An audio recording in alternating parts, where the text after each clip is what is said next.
নিরাপদ পুরোপুরি নিরাপত্তার সাথে সময় পার করতে পারছে না। বিভিন্ন সময় আমরা দেখতে পাই আবাসিক হলের সামনে নারী শিক্ষার্থীরা, আমাদের বোনেরা ভোগ করে অপ্রকৃতস্থ মানুষের দ্বারা হ্যারাসমেন্টের শিকার হচ্ছেন। ছুটির দিনগুলোতে ঢাকা বিশ্ববিদ্যালয় এলাকা পরিণত হয় একটি পার্কে। শহরের নানা প্রান্ত থেকে আসা মানুষের সমাগম ডাকসু কার্যকর ভূমিকা পালন করবে বলে আমরা বিশ্বাস করি। দ্বিতীয়ত, নিরাপদ ক্যাম্পাস।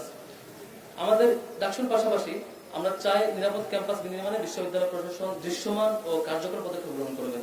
প্রতি বছর তুমুল প্রতিযোগিতাপূর্ণ ভর্তি পরীক্ষায় উত্তীর্ণ হয়ে শিক্ষার্থীরা ভর্তি হন এই ঢাকা বিশ্ববিদ্যালয়ে। তাদের স্বপ্ন থাকে ক্যাম্পাসে নিরাপদ সুন্দর একটি পরিবেশে তারা পড়াশোনা করবে, গবেষণা করবেন। কিন্তু শিক্ষার্থীরা ক্যাম্পাসে এসেই বুঝতে পারেন তাদের এই কাঙ্ক্ষিত নিরাপত্তা এই ক্যাম্পাসে নেই।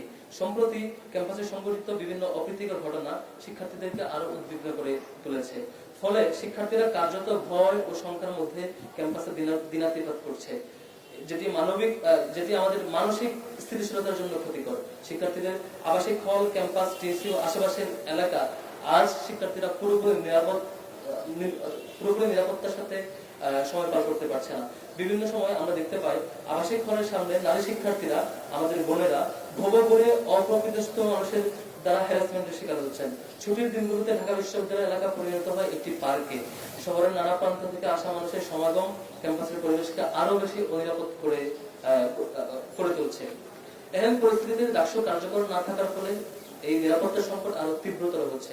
শিক্ষার্থীদের নির্বাচিত প্রতিনিধিরা শিক্ষার্থীদের এই মানসিক অবস্থা আরো গভীরভাবে উপলব্ধি করতে পারতেন এবং পারবেন বলে বিশ্বাস করি। তাই শিক্ষার্থীদের নিরাপত্তা নিশ্চিত করতে ডাকসু নির্বাচনের আয়োজনের পাশাপাশি প্রশাসনের আরো সুনিশ্চিত কার্যকর পদক্ষেপ গ্রহণ করার জোর দাবি জানাচ্ছি।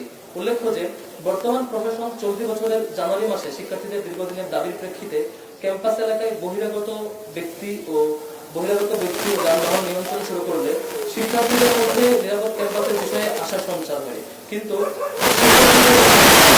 কল্যাণ স্বার্থকে উপেক্ষা করে ঢাকা বিশ্ববিদ্যালয়ের কতিপয় শিক্ষক ও ছাত্র সংগঠনের প্রত্যক্ষ ও পরোক্ষ চাপের কারণে বিশ্ববিদ্যালয় তাদের সেই সিদ্ধান্ত থেকে সরে আসতে বাধ্য হয়। আমরা বিশ্ববিদ্যালয় প্রশাসনের এমন হঠকারী এবং অবিবেচনা প্রসূত সিদ্ধান্তের তীব্র নিন্দা জ্ঞাপন করছি। একই সাথে আমরা সে সকল শিক্ষক এবং ছাত্র সংগঠনের শিক্ষার্থীদের স্বার্থ বিরোধী এই তৎপরতাকে ঘৃণা বলে প্রত্যাখ্যান করছি। আমরা মনে করি বিশ্ববিদ্যালয় প্রশাসনের উচিত ছিল কতিপয় কুচক্রী মহলের চাপে নথি স্বীকার না করে শিক্ষার্থীদের নিরাপত্তা নিশ্চিতে ইতিপূর্বে যে সিদ্ধান্ত নেওয়া ছিল সেই সিদ্ধান্তে অনড় থাকা। নিরাপদ ক্যাম্পাস বিনির্মাণে বিশ্ববিদ্যালয় প্রশাসনের প্রতি আমাদের দাবি আমরা পুনর্ব্যক্ত করছি। 1. নিরাপদ ক্যাম্পাস এলাকায় ভোগ করে অপ্রকৃতস্থ বিরুদ্ধে উচ্ছেদ অভিযান নিয়মিত পরিচালনা করা। 2. পুরো ক্যাম্পাস এলাকা ও ক্যাম্পাস প্রবেশ পথগুলোতে সিসিটিভি ক্যামেরা আওতায় নিয়ে আসা এবং অচল ক্যামেরাগুলোকে সচল ক্যামেরা এবং নিয়মিত তত্ত্বাবধান নিশ্চিত করা। ক্যাম্পাসের 5টি প্রবেশ পথে যে সিকিউরিটি এন্ড সার্ভেলেন্স বক্স রয়েছে সেগুলো দ্রুততম সময়ের মধ্যে সংস্কার করে সেখানে নিরাপত্তা প্রহরীর সুনিশ্চিত ব্যবস্থা করা। প্রয়োজন সাপেক্ষে বিশ্ববিদ্যালয়ের প্রক্টোরিয়াল মোবাইল টিমের সদস্য সংখ্যা আরো বৃদ্ধি করে বিভিন্ন গুরুত্বপূর্ণ স্থানে নিয়মিত টহল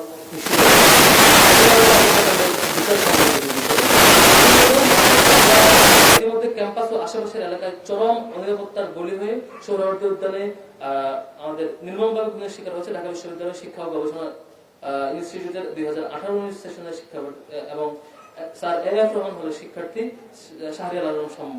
এই মর্মান্তিক মৃত্যু বদলে বাংলাদেশ ইসলামী ছাত্র শিবির আমরা ইতিপূর্বে আমাদের শোক বার্তা প্রকাশ করেছি। আমরা এখনো সে বিষয়ে শোকাহত।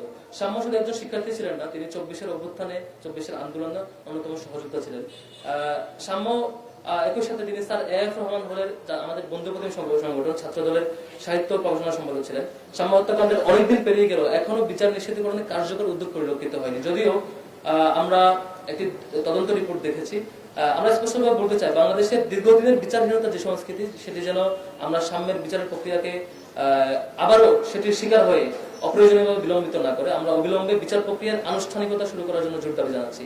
একই সাথে বিশ্ববিদ্যালয় প্রশাসনের কাছে আমরা আরো দাবি জানাচ্ছি প্রশাসনিক পর্যায়ে বিচার নিশ্চিত করতে আমাদের সরকার তথা প্রশাসনকে প্রয়োজনীয় চাপ সহ সামগ্রিক উদ্যোগে যাতে বিশ্ববিদ্যালয় প্রশাসন সক্রিয় এবং কার্যকর উদ্যোগ গ্রহণ করে।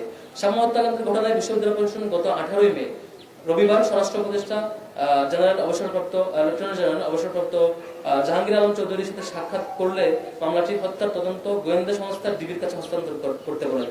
পুলিশের পাশাপাশি বিশ্ববিদ্যালয় কর্তৃপক্ষ গত 14 মে বুধবার কলা অনুষদের ডিন অধ্যাপক ডক্টর মোহাম্মদ সিদ্দিকুর রহমান খানকে আহ্বায়ক, আইন অনুষদের ডিন অধ্যাপক ডক্টর মোহাম্মদ ইকরামুল হক, সামাজিক বিজ্ঞান অনুষদের ডিন অধ্যাপক ডক্টর তৈয়বুর রহমান, হাজী মোহাম্মদ মহসিন হলের প্রাধ্যাপক অধ্যাপক ডক্টর মোহাম্মদ সিরাজুল ইসলাম এবং ফার্সি ভাষা সাহিত্য বিভাগের অধ্যাপক ডক্টর মোহাম্মদ আবুল কালাম সরকারকে সদস্য করে কমিটির সদস্য সচিব হিসেবে সহকারী প্রক্টর শারমিন কবির এবং ডেপুটি রেজিস্ট্রার স্যারকে দায়িত্ব দিয়ে একটি তদন্ত কমিটি গঠন করে। উক্ত কমিটি 3 কার্য দিবসের মধ্যে প্রতিবেদন জমা দিতে বলা হলেও গতকাল 26 মে প্রতিবেদন পেশ করে।